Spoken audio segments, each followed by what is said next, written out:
இந்த விஜய் வந்து பார்த்தீங்கன்னா, தொடர்ந்து விஜய் இப்போ பிரச்சாரத்துல மறுபடியும் திமுகவுக்கும் தாவேகாவுக்கும் தான் போட்டி அப்படின்னு சொல்லிட்டு இருக்காரு. போட்டியில் அதிமுக இல்லை அப்படின்ற மாதிரியே அவர் சொல்றது ஒரு வழியா விஜய் சொல்றது உண்மைதான்.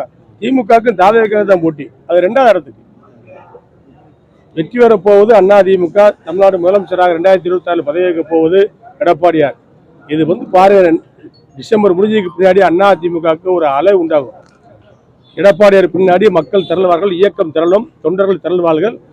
அண்ணா திமுக வெல்ல போகுது. 2வது இடத்துக்கு தான் திமுகவா தாவேகாவா சீமானான் என்ற போட்டி நிலவ போகிறது. இதுதான் நடக்க போகிறது.